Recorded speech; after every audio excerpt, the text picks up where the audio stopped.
Então não é sobre Ele explicou Deus como Passei a me conhecer. Pregações bonitas. Compartilhando. para pregar. Te joga na parede. Estão querendo se exibir. Jesus Cristo, inocente, pagou por todos os nossos pecados.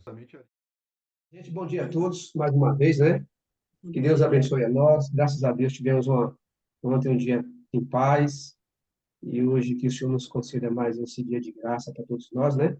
Ontem eu tive uma classe bíblica, eu estudei assim com umas 5 pessoas sobre a parábola do rico e Lázaro.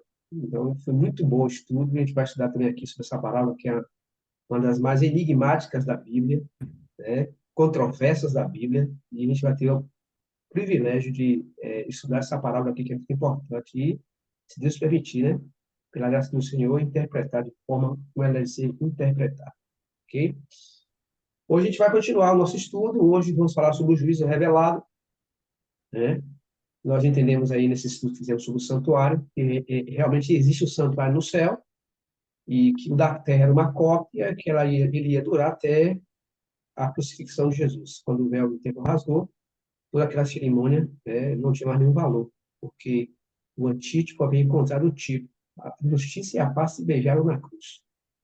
Então, só que dali para frente, Cristo ia cumprir exatamente o ritual que ele começou aqui na Terra, né? Então, quando ele vai para o céu, ele vai para o seu santuário. O livro de Hebreus é claro nisso aqui, não tem argumento contra de forma alguma, né?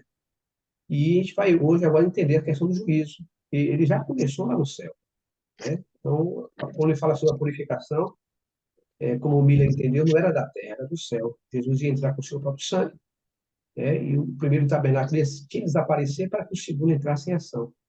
E esse juízo não é para nos condenar, a gente pode gravar isso aqui, entender? Porque a justiça começa de casa.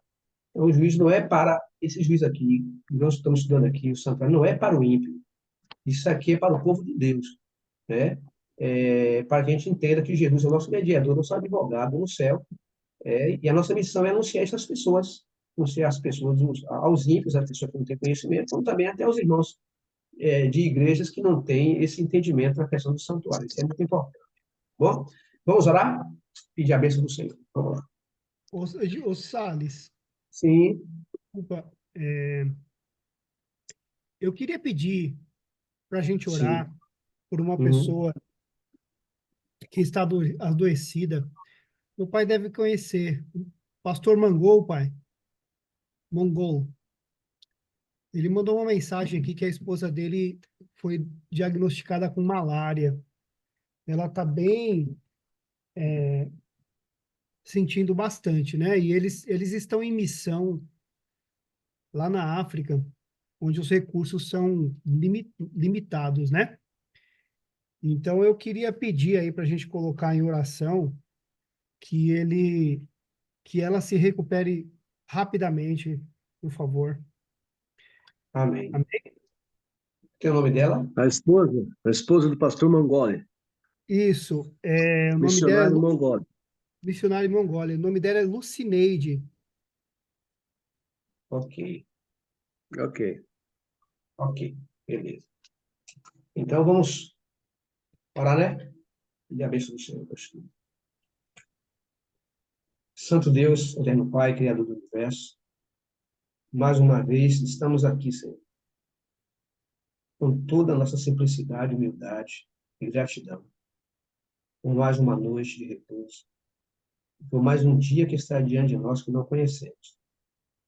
Por isso, te damos graças por tudo e pedimos ao Senhor a tua direção em tudo que fizemos, nas negociações, no trabalho, enfim, em tudo que a gente fizer.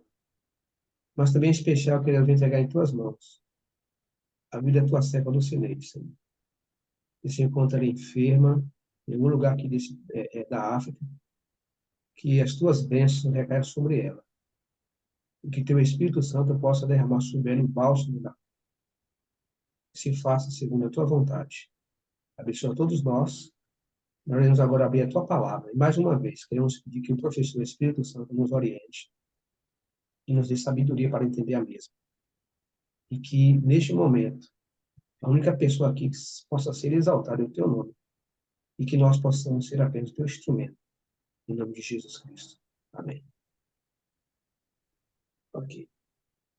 Eu quero que vocês, antes de entrar no PowerPoint aí, vamos abrir a nossa Bíblia lá no livro de Hebreus, que eu tinha uma parte que eu não consegui terminar por causa do tempo, né? Eu não quero avançar o tempo, por causa do devocional. No capítulo 9 de Hebreus, nós falamos hoje aqui, né, ontem sobre o que Paulo escreveu com relação aos móveis que havia ali dentro do tabernáculo, né? E que apontava para o futuro, era uma alegoria para o futuro.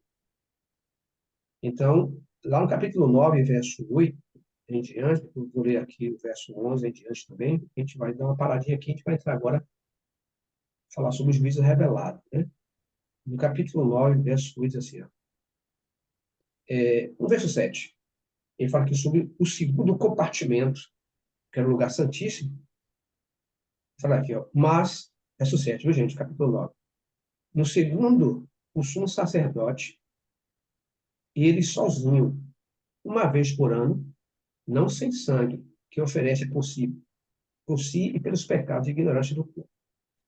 Querendo com isso dar a entender o Espírito Santo que ainda o caminho do lugar santo não havia se manifestado, enquanto o primeiro tabernáculo continuava o quê?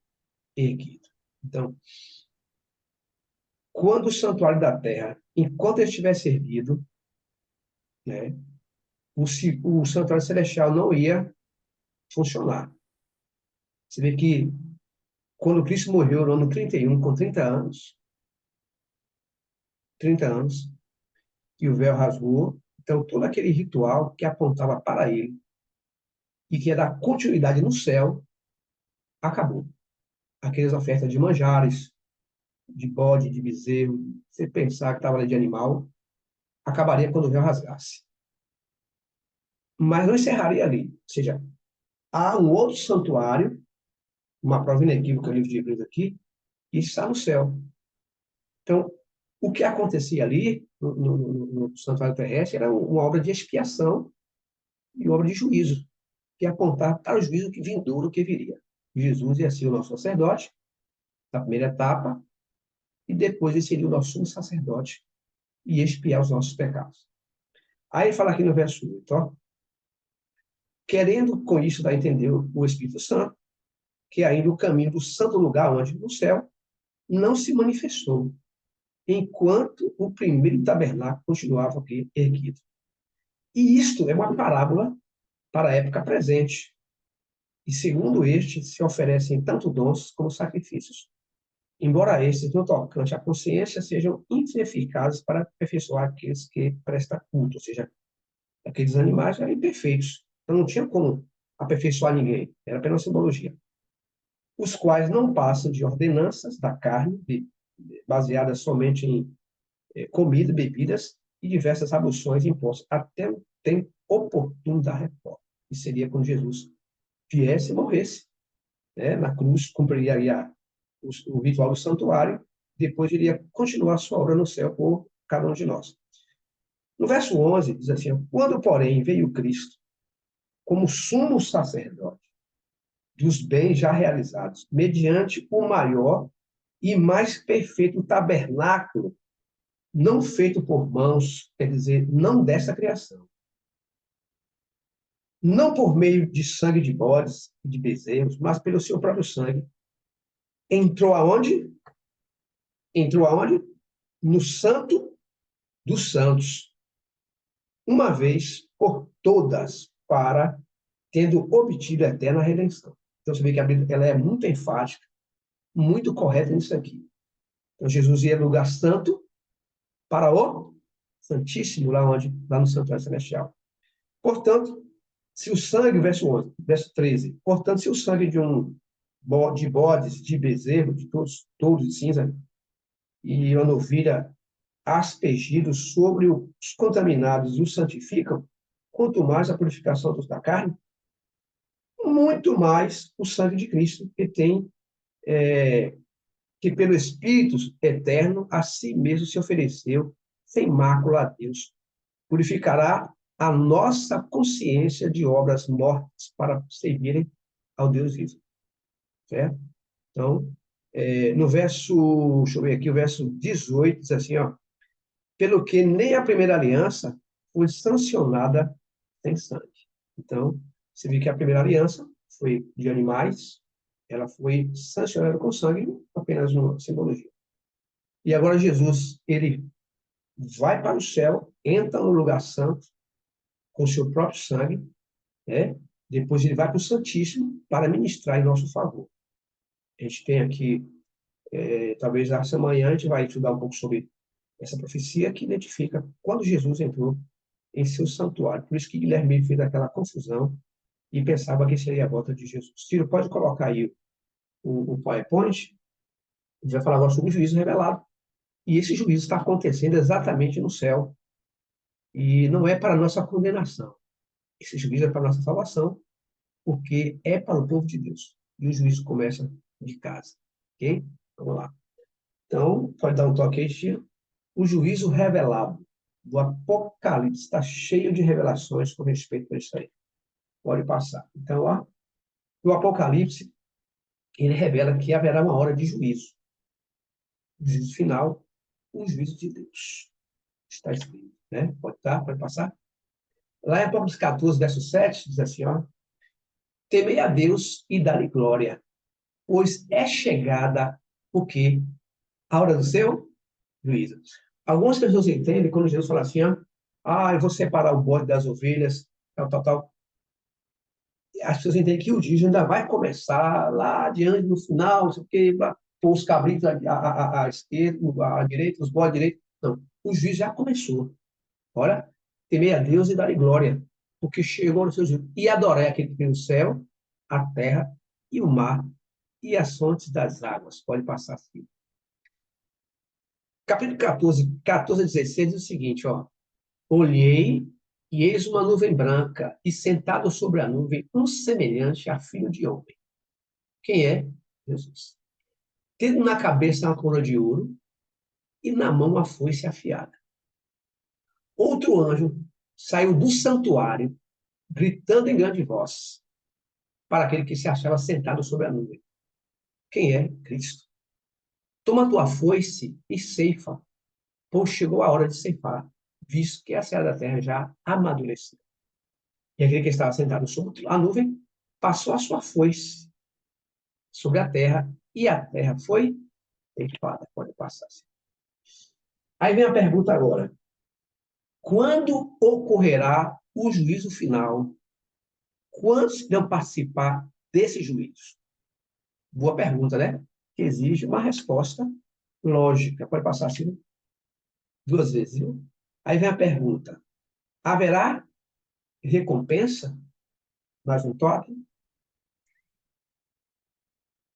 Quantos irão participar desse juízo? Será antes, durante ou depois do milênio? Então, essa pergunta a Bíblia tem que me responder. Então, esse juízo ele vai ser antes, durante ou depois do milênio? Então, estou perguntando aqui 3 coisas, né? Antes, durante e depois. Vamos ver? Outro toque, vamos lá. Quando a Bíblia fala de juízo final, ela se refere a 3 fases ou etapas. Primeiro, é chamado o juízo de investigação. Segundo, de comprovação. E terceiro, de execução. Você sabe existe um tribunal, né? E quando alguém comete um crime, né? A primeira coisa que a polícia faz é fazer o quê? Investigar. Ela vai investigar, né? Pegar ali indícios e uma série de coisas para poder fazer a investigação para saber se quem foi o assassino, o criminoso, né? Depois que eles investigam, eles precisam comprovar, ter provas que realmente foi aquela pessoa. Então, há um suspeito, agora precisa o quê? Comprovar que é ele. Então, vamos pegar as provas ali, comprovou, tudo bem. Depois de comprovar, o que é que vem? Vem agora o tribunal e vai fazer o quê? O juízo, né, de execução. Então, quem entrou ali vai para o tribunal, e ali o juiz, o popular, está ali junto, o advogado de defesa, a acusação, a promotoria, as testemunhas. Então, comprovou que realmente ele é o bandido que cometeu o crime, o que acontece? vem agora a sentença, que é a execução. A sentença pode ser libertação, ou pode ser o quê? Destruição. Ok? São as fases do juízo lá no céu. Pode passar assim. Olha só. Agora a gente volta lá para o Antigo Testamento novamente. Olha só. Tem que a ligação entre o Antigo e o Novo Testamento são irrefutáveis. Como fazia o pecador do Antigo Testamento para conseguir o perdão dos pecados? Pode passar assim 2 vezes? Olha só. Se qualquer pessoa do povo da terra pecar por ignorância, ou fazer alguma das coisas que o Senhor ordenou que não fizesse, e se tornar culpada, ou se o pecado em que ela caiu lhe for notificado, terá por sua oferta uma cabra sem defeito pelo pecado que cometeu. Pode passar. E porá sobre a cabeça da oferta pelo pecado, a sua mão, né? E a imolará no lugar do holocausto. Então o sacerdote, com o dedo, tomará o sangue da oferta e o porá sobre os chifres do altar do holocausto. Lembra que eu falei o chifre? Do altar do sacrifício havia 4 chifres. Aquilo ali era uma simbologia, é claro, e funcionava como registro. Então, quando a pessoa pecava, o sacerdote pegava o polegar do sangue na tigela e ele marcava ali como se fosse um registro. Ou seja, eu estou confessando o meu pecado, eu errei, eu pequei. Então, ele marcava, ficava registrado ali, que eu fui lá e confessei o meu pecado, coloquei a mão sobre o bode, ou a ovelha, ou o cordeiro, e eu imolei o pecado. Ou seja, o meu pecado estava aqui, estava perdoado, né, se realmente eu confessei de coração, mas ficava ali o registro. Ficava registrado durante todo o ano, tanto no pátio, quando ele colocava o polegar, como no lugar santo, quando ele entrava com sangue alheio do animal, ele aspergia ali dentro, sobre o pão da vida, que era Jesus, sobre o castiçal, que era Jesus, a luz do mundo, e sobre o incensário que estava no meio, ele como mediador. Então, aquele incensário simbolizava a oração intercessória de Jesus por cada um de nós. Então, e o restante do sangue que ele fazia, ele derramava na base do altar. Pode passar. Então, colocar a mão sobre a cabeça representa simbolicamente a transferência da culpa do pecado do pecador para o animal, que traz consigo a consequência da morte. Esses eram apenas símbolos, está lá em Hebreus 9, 9 a 14, eram apenas símbolos que não tinham valor em si mesmo, mas representavam o sangue de Jesus, certo? Paulo fala isso aqui. Pode passar. Então, quando o sacerdote aspergia o sangue, o pecado era simbolicamente transferido para o santuário.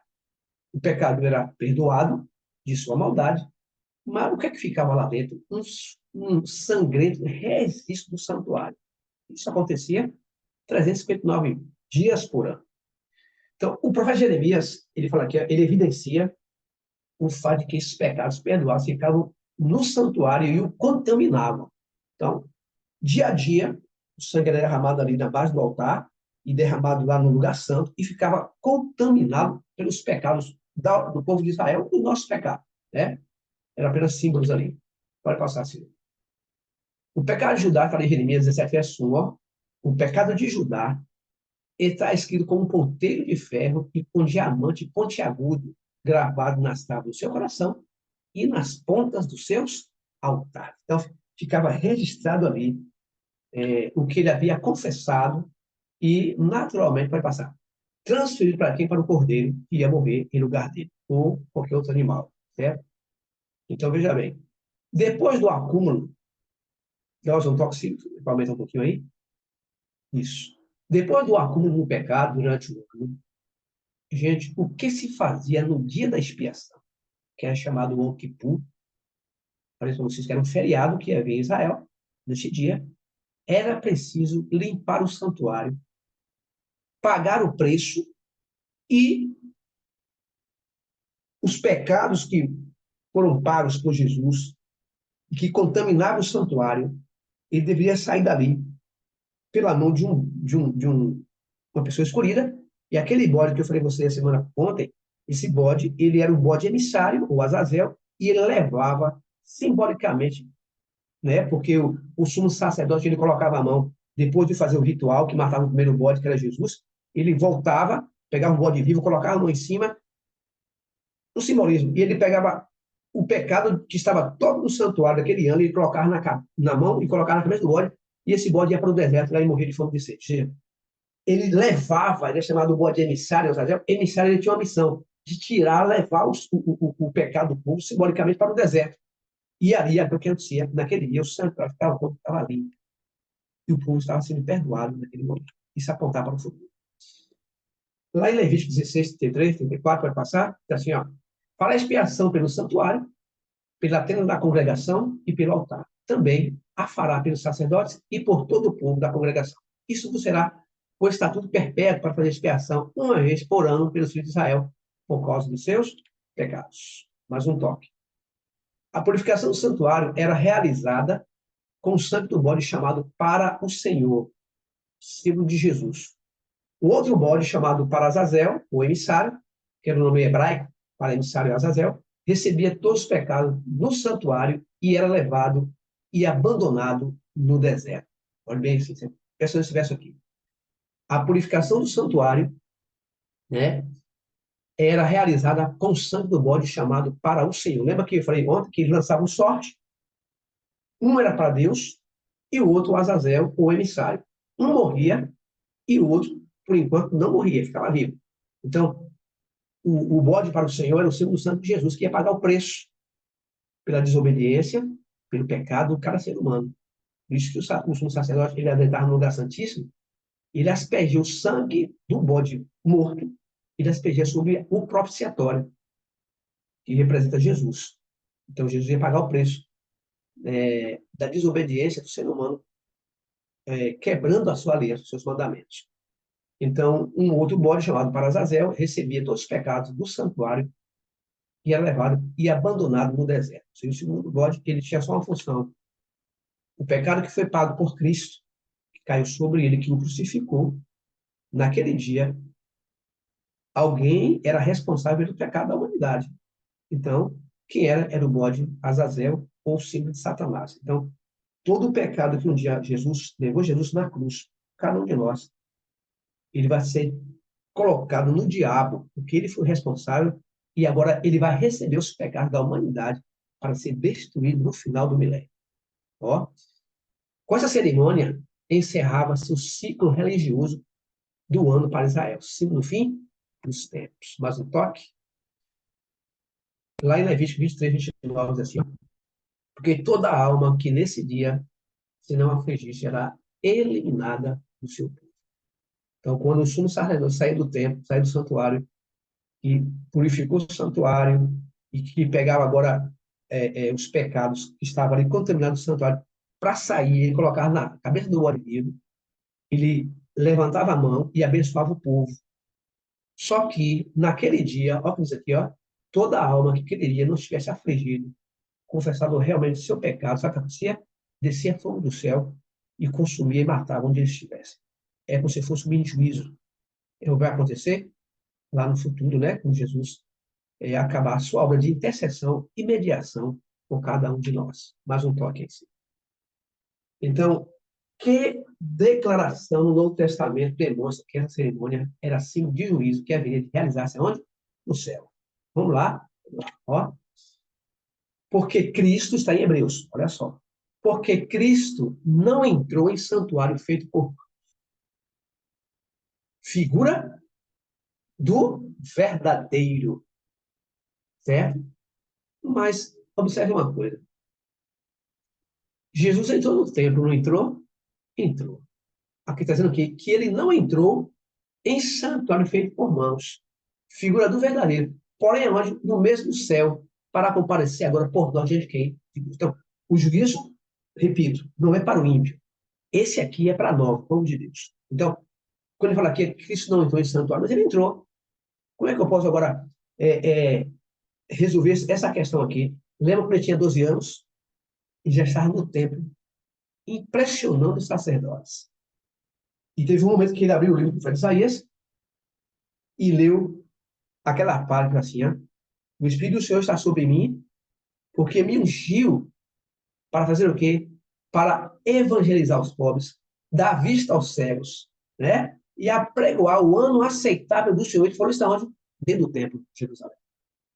E após falar isso, o que ele fez? Ele pegou o livro de Isaías e fechou. As pessoas ficaram impressionadas.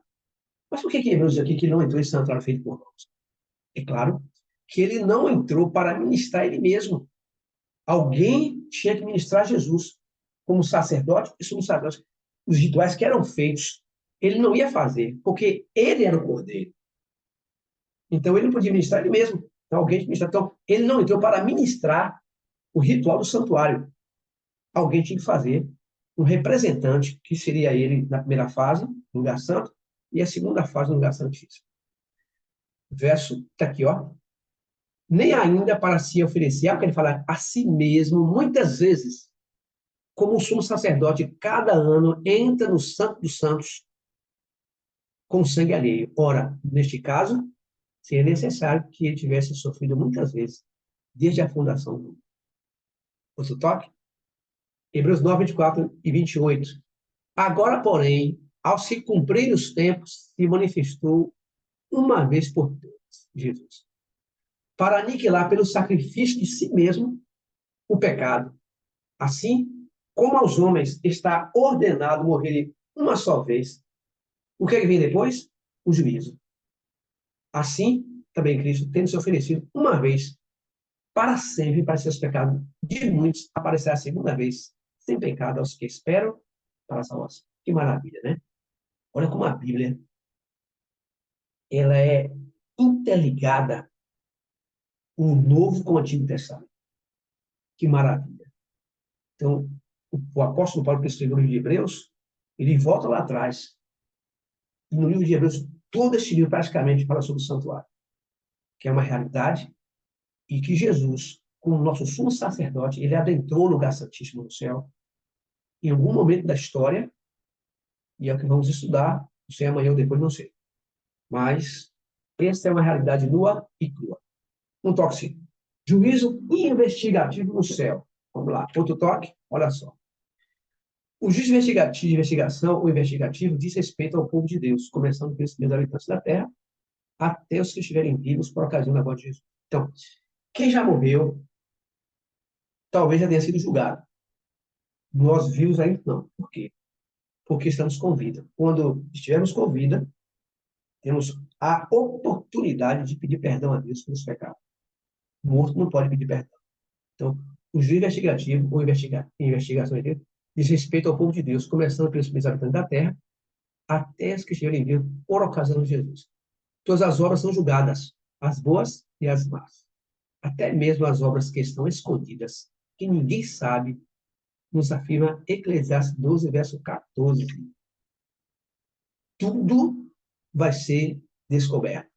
Quer seja bom, quer seja mal. Está escrito lá, né? Olha, Deus há de trazer a juízo tudo, todas as obras. Tanto as que foram boas, as que foram más. Então, o início desse juízo é pela casa de Deus, pelos escritos no livro da. Mais um toque? Eclesiastes 12, verso 14. Porque Deus há de trazer a juízo de todas as obras.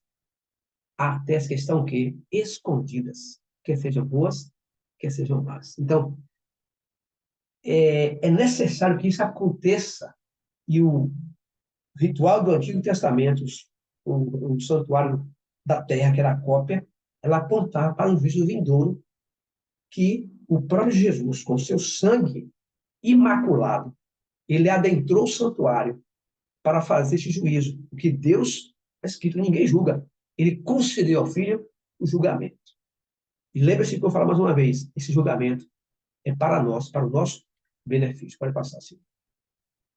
Pedro 4,17. Porque a ocasião de começar o juízo pela casa de Deus é chegada. Ora, se primeiro vem por nós, qual será o fim daqueles que são desobedientes ao Evangelho? Mais um toque. A Bíblia fala de alguns livros que se acham no céu, né? Quando a Bíblia fala de livros, ela fala em uma linguagem humana, para que nós, mentes finitas, possamos entender. Então, nós temos hoje aqui uma tecnologia que avançou extremamente o conhecimento. Daniel falou, a ciência ia se multiplicar não só a ciência bíblica, como o conhecimento bíblico, mas também a tecnologia avançar demais. E nós vivemos esse momento. Então, quando a Bíblia usa a palavra livro do céu, quer dizer registro. Né? Eu não sei se lá no céu tem papel para escrever. Isso eu não sei dizer a você, porque isso não chegou a nós, mas fala sobre livros, para que nós, como humanos, possamos entender. Eu falei, eu não sei se há 2 estudos atrás, falei quando Jesus teve um encontro com Nicodemo, né? Ele foi feito com Jesus, ele falou assim, ó, o que é nascido da carne é carne, o que é nascido do Espírito é Espírito. Então, importa dizer a você, olha, você vai nascer de novo. Aí, quando o Nicodemo fala assim, Senhor, como um homem pode ser velho e nascer novamente? Olha, se eu falo para vocês coisas terrenas, e vocês não entendem, está lá em João capítulo 3, como vocês vão entender se eu falar das coisas celestiais? Então, o que tem lá em cima é um mistério. É um mistério. Só os salvos vão ver e entender os que foram levados para a eternidade. Então, ele usa aqui a linguagem de livros para ter uma noção que há registro no céu. Todas as palavras que a gente fala, o que a gente pensa, o que a gente faz, tudo está registrado no livro do céu. Mais um toque? Aí estão eles. Ó. Primeiro, é um livro memorial. Que livro é esse? É o livro das memórias. Mais um toque? Está lá em Malaquias 3,16.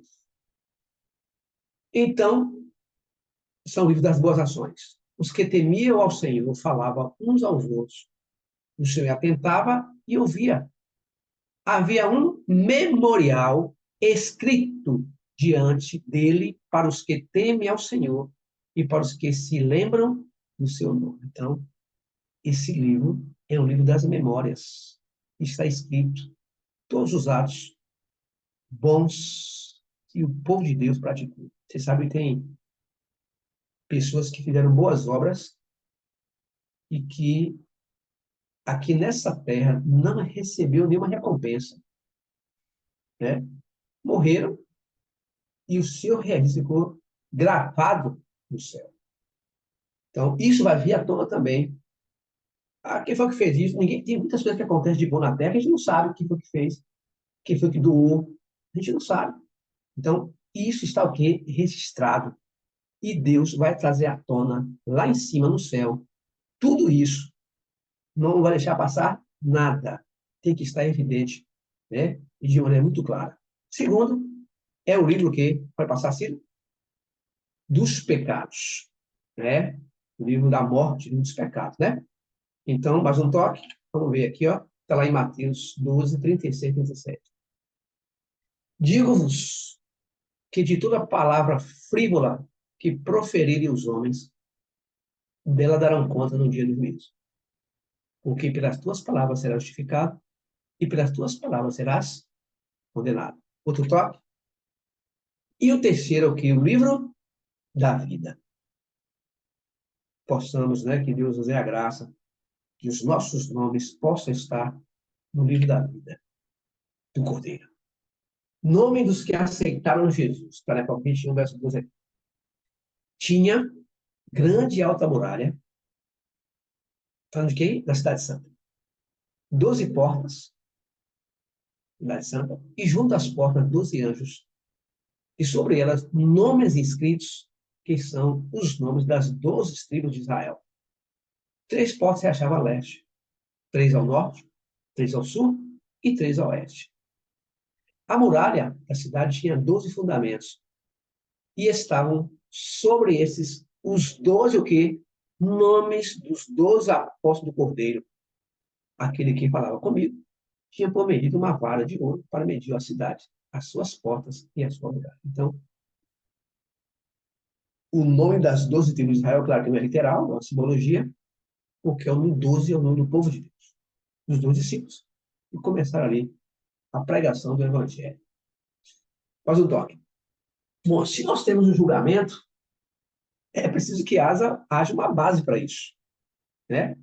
Eu sei que nós temos hoje 3 poderes no mundo, né? O legislativo, que é o que cria as leis. Temos o judiciário, que julga as leis. E temos o executivo, que executa as leis. Não é diferente do juízo de Deus. Então, você vê que os mandamentos do Senhor, você vê que hoje Antigamente, levantar calúnia não era crime. Hoje, levantar calúnia, da ideológica, é crime. Adultério, se vê que adultério antigamente era crime. Hoje também não é mais, mas era crime. Mas todos os mandamentos, todos os mandamentos da lei civil, alguns mandamentos da lei humana, o direito das pessoas, o direito de ir e vir, né? Os direitos humanos, tudo é baseado nos mandamentos do Senhor. Não matar, não furtar, não adulterar, não levantar falso testemunho, não é? Tudo baseado o quê? Na lei de Deus. Então, qual será a base para o juízo? A lei de Deus. Os 10 mandamentos, que se encontram no seu santuário, no seu tabernáculo, e quero que você agora abra a sua Bíblia aí, lá no livro de Apocalipse, capítulo 11, verso 19.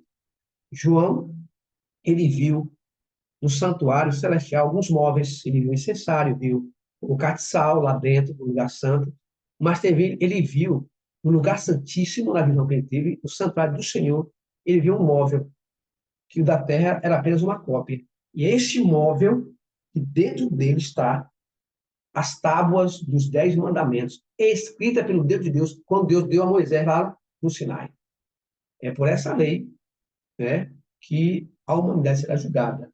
Nós somos salvos pela graça, mediante a fé, né, está lá em Efésios. Isso não vem da gente, é um dom de Deus, mas nós somos salvos pela fé para obedecer a Deus, não para desobedecer. Então, Deus não pode salvar o pecadeiro. Jesus vai salvar o pecador, que somos nós. O pecadeiro é aquele que nunca deixa o pecado. O pecador é aquele que é salvo pelo sangue do Cordeiro. Olha o que ele fala aqui. Ó. Abriu-se, então, o quê? O santuário de Deus, que se acha onde? No céu. O verdadeiro tabernáculo que o Senhor fundou? Não. O foi que João viu, ó, e foi vista a Arca da Aliança no seu santuário. A base do juízo de Deus. É os 10 mandamentos. E sobreveio relâmpagos, vozes, trovões, terremoto e grande saraivá. Pode passar assim, registro no céu, dá 2 toques. Então, Cristo, né? Olha, Satanás é o quê? Ele é o acusador. Dá mais um toque? O que Jesus é?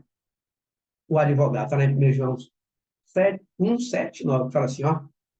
Filhinhos, essas coisas nos escrevo para que não pequeis.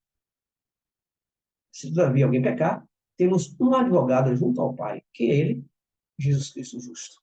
Ele é a propiciação pelos nossos pecados, e não só pelos nossos, mas de todo o mundo. Então, lá no céu, essa arca existe, essa tampa existe, e a própria pessoa de Jesus está diante dela, ministrando em nosso favor. Por quê? Porque nós pecamos todos os dias e precisamos pedir perdão ao Senhor. E Ele sabe o que é a tentação, porque Ele passou por isso. Então, ou seja, nós estamos agora sendo o quê? Julgados por um juízo de investigação que acontece no céu. A segunda fase do juízo, durante o milênio, é chamado de juízo de comprovação. Aí a pergunta, o que está acontecendo agora, nós não temos nenhuma participação. Estamos sendo julgados. Os que morreram e os vivos, em algum momento, vão ser julgados. Agora, existe uma segunda fase do juízo. Ela não vai acontecer aqui na Terra. Ela vai acontecer no céu. Vamos falar? Ok. Então, a segunda fase do juízo, durante o milênio, de comprovação. Não subiu antes, porque a Terra vai estar vazia nessa época.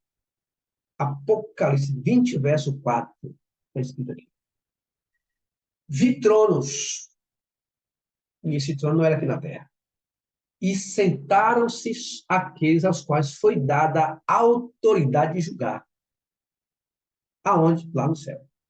Vi também as almas dos decapitados por causa do testemunho de Jesus na Idade Média. Lembra? Eu falei com vocês? Mais de 150 milhões de pessoas morreram por causa do Evangelho, quando a igreja perseguia o povo em nome de Deus. Bem como por causa da palavra de Deus, tantos quantos não adoraram a besta, nem tampouco a sua imagem. Isso vai acontecer ainda. E não receberam a marca na fronte e na mão. E reinaram e viveram com Cristo com quantos anos? 1000 anos. Então, João olha e ele vê tronos, e nesse trono, né, pessoas que foi dada a autoridade de julgar. Ou seja, é chamado juízo comprobatório ou judicativo.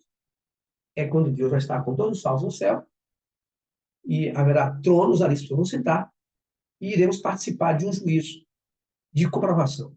Por que comprovação? Deus está mostrando lá para a gente.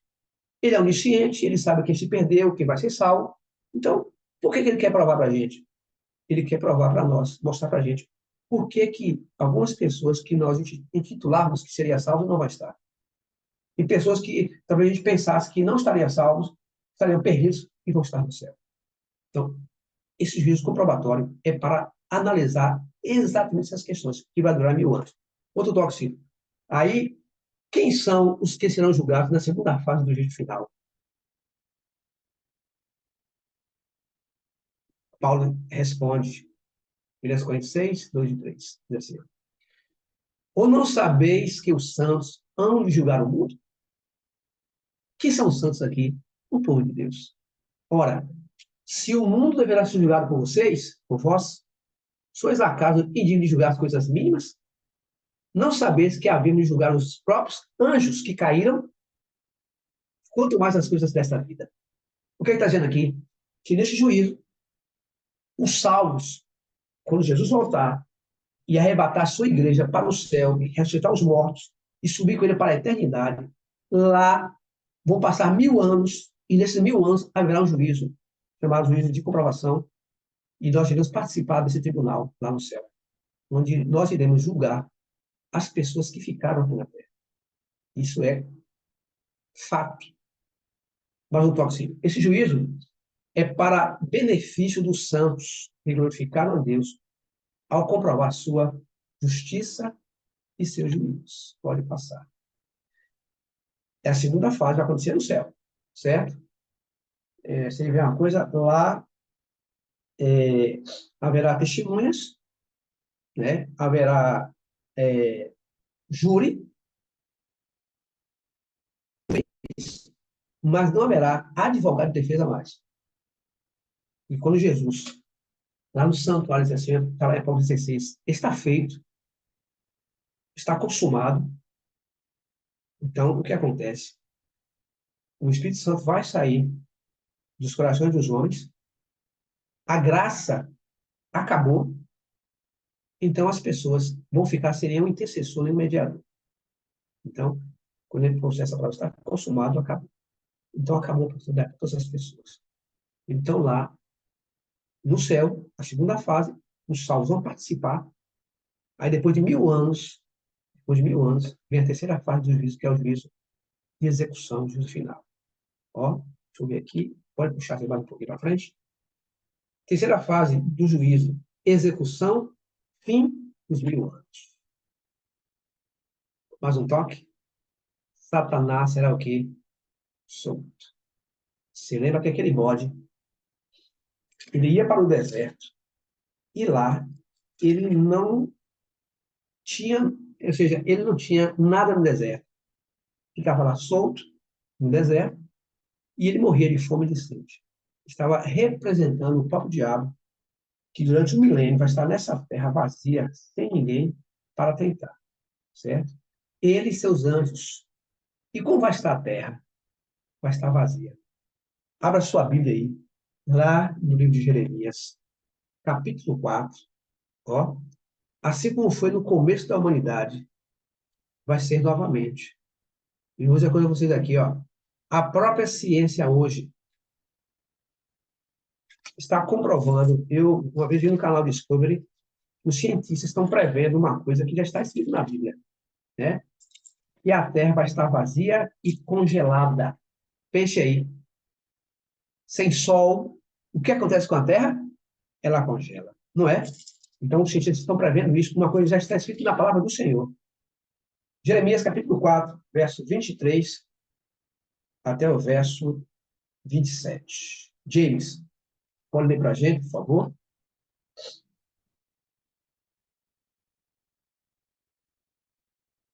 Olhei para a terra e ela estava sem forma e vazia. Olhei para os céus e não havia luz alguma. Olhei para os montes e para as colinas, e eles estremeciam e balançavam.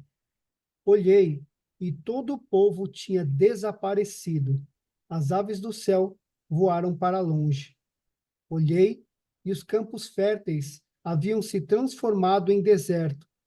As cidades estavam em ruínas, por causa da ira ardente do Senhor.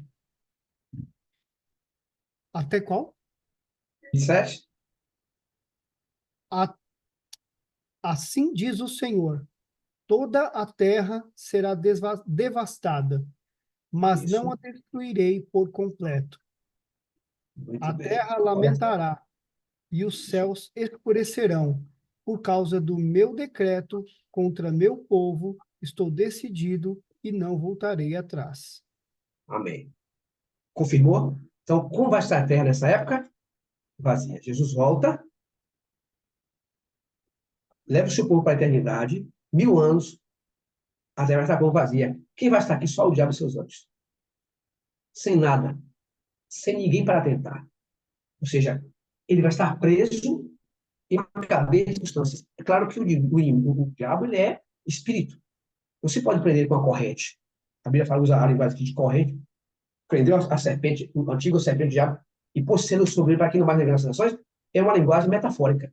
O diabo não pode ser preso por corrente, mas ele vai estar aqui na terra e não vai sair para lugar nenhum. Lembra que alguém comentou aí, uma vez, quando a reunião dos filhos de Deus, que o diabo falou: tu vem de onde, Satanás? Eu vim de rodear a terra e passear por ela.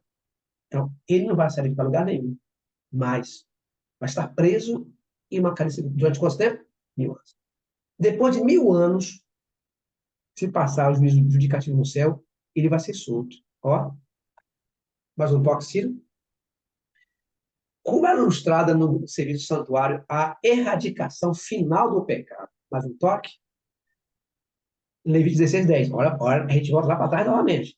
Mas o bode, sobre o que cair a sorte para o bode emissário, será apresentado vivo perante o Senhor, para fazer expiação por meio dele e enviá-lo ao deserto como bode emissário. Mais um toque. Havendo, pois, acabado de fazer expiação pelo santuário, pela tenda da congregação e pelo altar, então fará chegar o bode vivo. Arão porá ambas as mãos sobre a cabeça do bode vivo e sobre ele confessará todas as iniquidades dos filhos de Israel, todas as suas transgressões e todos os seus pecados, não para a salvação, mas para a perdição. E os porá sobre a cabeça do bode e enviá-lo ao deserto pela mão de um homem à disposição para isso. Assim aquele bode levará sobre si, limpando o santuário o quê? Todo o pecado, a iniquidade do povo, ela levará para a terra solitária. E o homem só usará o bode no deserto. Então, que terra solitária é essa terra?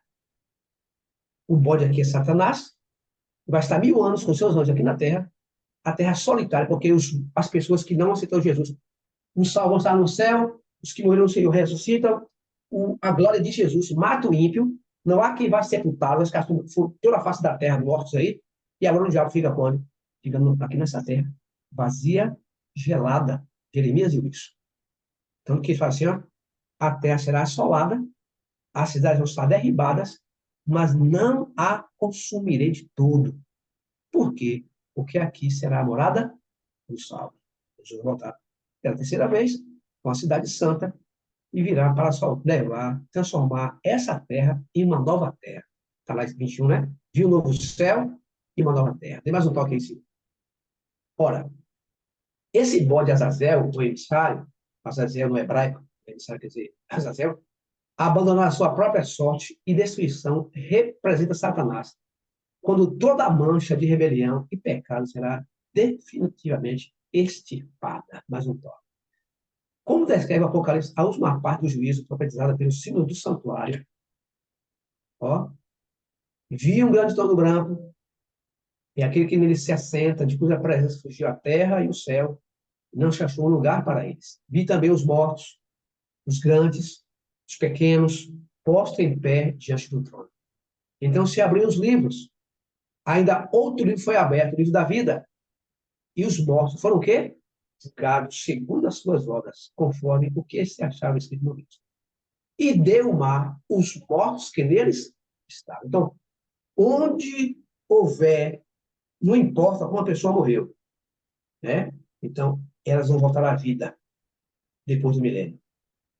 Até os que morreram no mar, que o peixe comeu, o mar vai devolver esses mortos para receber a condenação eterna. Isso vai acontecer depois do milênio. Mas um toque civil. Olha que diz Apocalipse 20, verso 11 a 15. A morte e o além entregaram os mortos que neles haviam e foram julgados, um por um, segundo as suas obras. A morte e o Hades, ou a sepultura, que as pessoas entendem como inferno, foram lançados para dentro do lago de fogo. Esta é a segunda morte, o lago de fogo. E se alguém não foi achado inscrito no livro da vida, esse foi lançado para dentro do lago de fogo. Muito claro. Então, eu tenho ainda 5 minutos. Pode passar, Ciro? Então, como será agora após o juízo de Deus? Dá mais um toque aqui para a gente poder chegar aí.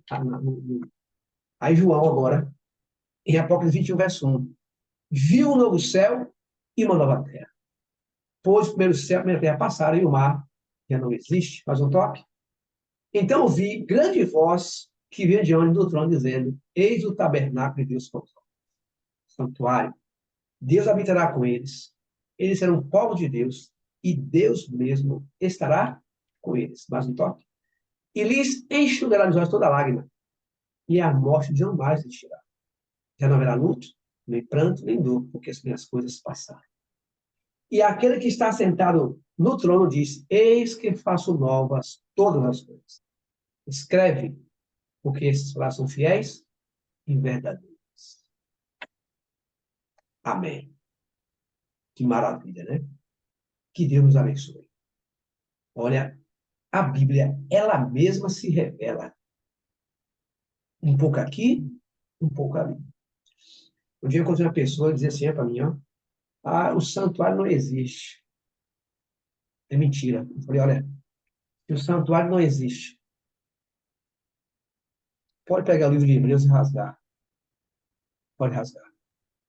Vai ficar faltando um livro, são 66, vai ficar 65. Mas uma prova irrefutável, meus amigos, de que esse juízo já começou lá no céu. E Jesus, como nosso mediador, nosso intercessor, está intercedendo por nós, para o nosso benefício. Então, quando eu peco, eu tenho um advogado justo. Senhor, hoje eu olhei para uma mulher e cometi adultério por pensamento. O que é que eu faço? Senhor, me perdoa. Eu luto com isso. É assim? Ah, eu defraudei alguém. Não é que eu faça constantemente isso, mas eu pequei contra alguém. Eu defraudei alguém. Me perdoa, não vou fazer mais isso, não. Ah, Senhor, eu tomei o teu nome em vão. Então, os pecados que a gente cometa o que nós precisamos confessar ao Senhor.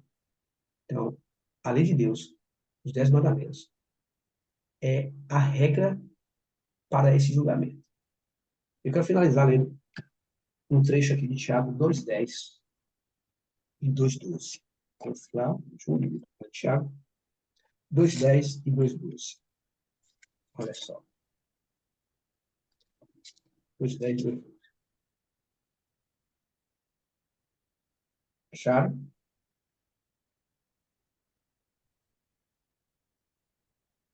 Vamos ver o verso 8 em diante, tá? Tem que poder entender aqui. Acharam? Tiago 2, verso 8, até o verso 13. Se vós, contudo, observais a lei, régia segundo a Escritura, amarás o teu próximo como a ti mesmo, fazes bem. Se todavia fazer acepção de pessoas, cometeis pecado, tendo ardido pela lei como transgressor. Pois qualquer que guarda toda a lei, mas tropeça em um só ponto, se torna o quê? Culpado? Todos. Portanto, aquele que disse, ó, não adulterarás, também ordenou, não matarás. Ora, se tu adulteras, não adulteras, porém matas, vem a ser o que? Transgressor? Fala aí de tal maneira, verso 12. E de tal maneira procedei. como aqueles que hão de ser julgados pela lei da liberdade. Porque o juízo é sem misericórdia para com aqueles que não usam de misericórdia. E a misericórdia, ela triunfa sobre o juízo. Então, o que ele está dizendo aqui? Que a lei áurea, a lei régia do Senhor, é a norma do seu juízo. Falai de tal maneira, e de tal maneira procedei com aqueles que vão ser julgados pela lei da liberdade. Os mandamentos do Senhor não foram feitos para salvar. Eles foram feitos para apontar o pecado. Quando ele aponta o pecado, ele nos mata. Porque a letra mata. Mas ele não tem poder para salvar ninguém. Quando eu guardo a lei de Deus, eu não guardo para ser salvo. Eu sou salvo, por isso eu guardo os mandamentos do Senhor. Olha, É difícil? É difícil. Porque nós somos pecadores, pecamos todo o tempo. Aí, vai para Filipenses 2. Tudo posso naquele que me fortalece. É por isso que nós vamos voltar.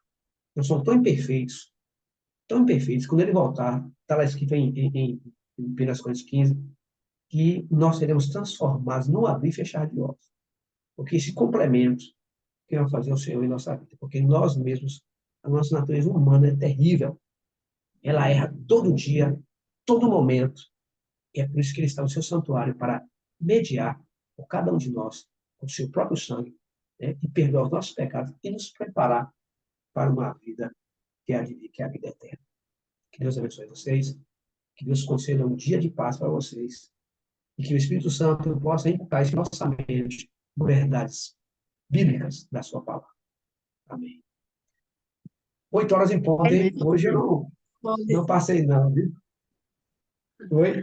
Alice, deixa eu te falar aqui uma coisa. Como em Apocalipse está registrado, aí fala que aqueles que não foram achados no livro da vida estarão já lançados no inferno. Esse que não foi achado no livro da vida, que está registrado, que ficarão de fora os cães, os feiticeiros, mentirosos, os Sim, idólatras, sim, suicidas, né? sim. Ah, tá. Exatamente. Então, esses que já têm passagem direta para o inferno, que não vão ser achados no livro da vida, né? A gente vai estudar, tem uma questão importante que a gente vai estudar mais adiante, uma questão do inferno. Isso eu tenho 13 estudos para estudar sobre isso aí, para a gente entender de onde veio essa palavra, se originou, está na Bíblia, de muitas pessoas. Na realidade, essa palavra não deveria nem estar na Bíblia, sabia? Porque o original dessa palavra é o Hades, a sepultura. Porque na cultura grega helenística havia vários deuses, era um panteão de deuses para cada causa. Por exemplo, Zeus é o deus maior, tinha o deus dos mares, que era Poseidon, Afrodite, tinha Morfeu, e vários deuses, né? A Será. Então, o deus, como o Novo Testamento foi escrito no grego, o original seria Hades, que quer dizer sepultura. Então, o Hades era o deus da sepultura. Então, essa palavra inferno, ela não deveria estar na Bíblia. Mas a gente entende, quando a gente lê, que é o quê? Só que o mundo cristão entende o inferno como lugar de fogo que não vai apagar nunca. E isso não é Bíblia. Não é Bíblia. A gente vai estudar assim de maneira mais detalhada lá na frente. Então, é um grande erro que está no cristianismo, essa questão do inferno de fogo. É claro que vai vir o fogo eterno. A Bíblia relata isso aí, que o fogo vai queimar o povo. Só que, se você queima, olha só, se você, um ser humano, entra no inferno e fica lá queimando o tempo todo, vai de encontro à palavra. Por quê? Se ele não morre, ele é imortal. E Paulo escreveu ali, na segunda carta a Timóteo 3,16, que só existe um ser humano que é imortal. Se fosse assim, o diabo não ia morrer. E a Bíblia diz que ele vai morrer. Alice,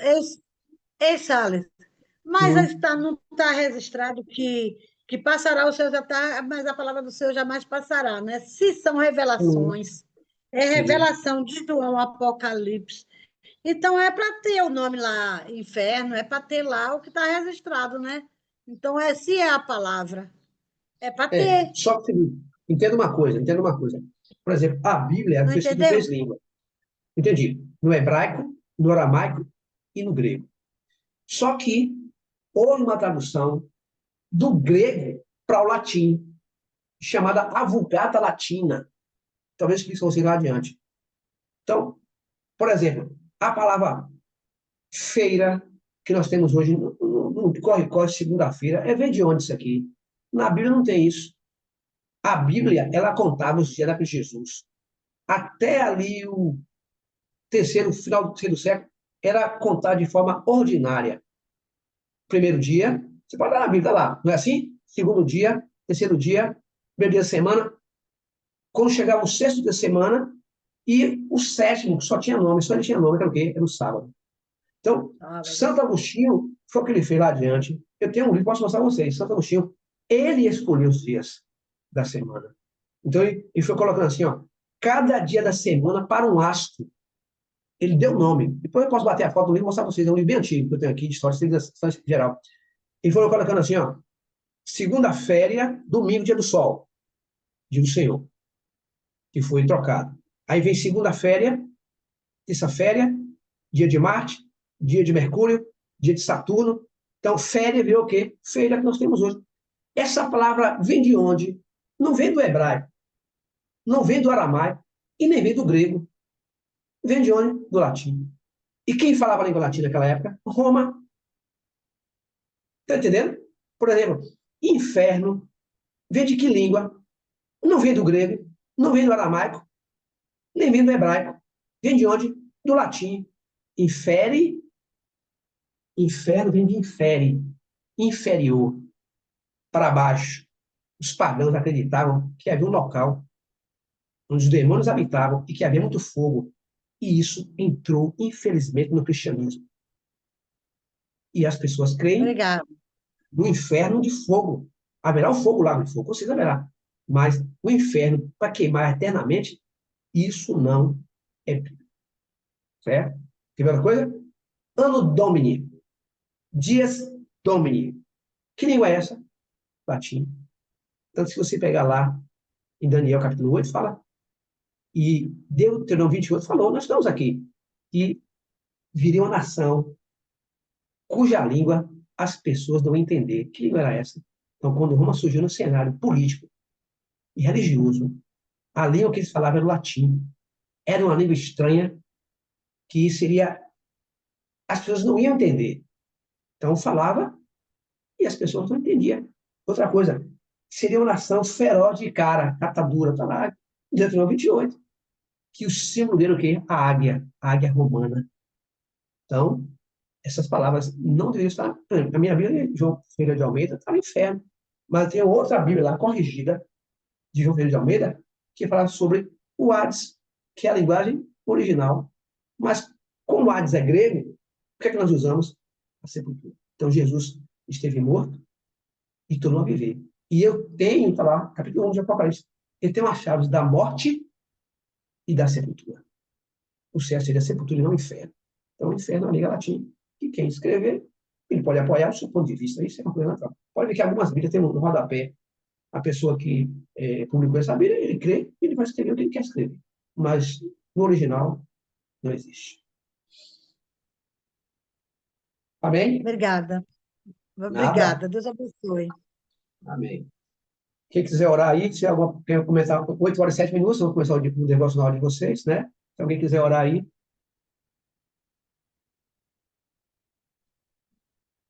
Qualquer coisa que vocês quiserem, se quiserem me perguntar aqui, podem me perguntar no privado, tá? Se eu puder responder, eu vou responder. Se eu souber. Se eu não souber, eu vou pesquisar, né? Então, passo a vocês aí, tá? Não se acanhem, não. Essas dúvidas, quando surgem, viu, Salles, elas são muito ricas.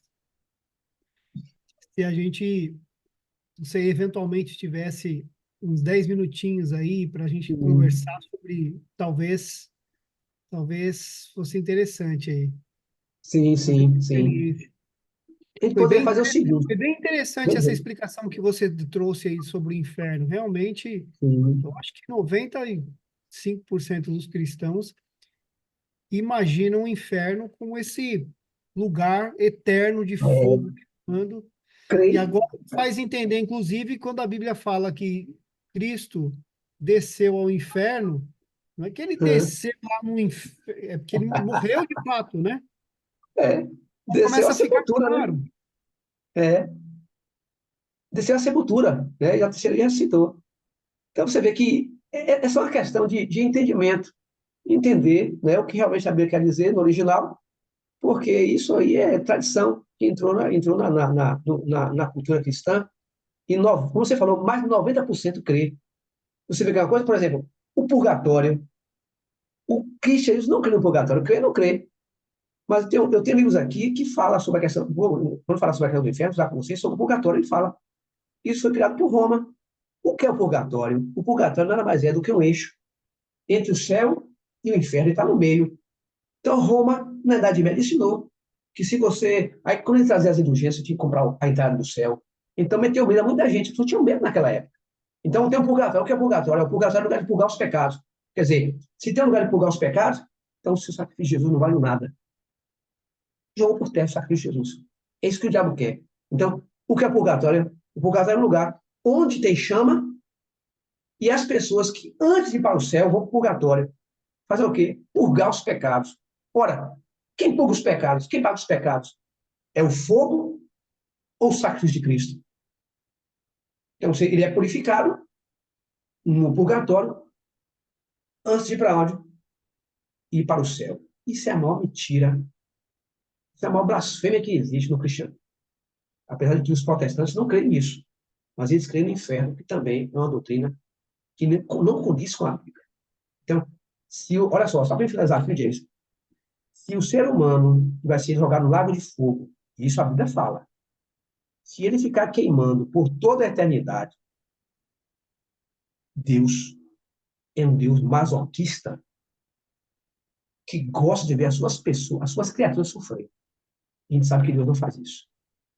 Outra coisa, se uma pessoa, os ímpios, filho queima lá eternamente, quer dizer, o pecado ainda continua em algum lugar, a maldade ainda continua em algum lugar do planeta. Outra coisa, se as pessoas não morrem, ficam queimando eternamente, elas são imortais. Não bate com a Bíblia. De forma alguma. Amém? E aqui encerro minhas palavras. Vamos orar. Se amanhã, antes de começar, eu posso dar aí uns 10 minutos para vocês, se quiserem fazer alguma pergunta ou comentário, porque o tempo aqui já acabou. Amém? Diego, meu Amém. amigo, ora por nós aí. Amém. Querido Deus, nosso Senhor, nosso Pai, nosso Salvador, Senhor Jesus Cristo, a ti toda a honra e toda a glória, Pai.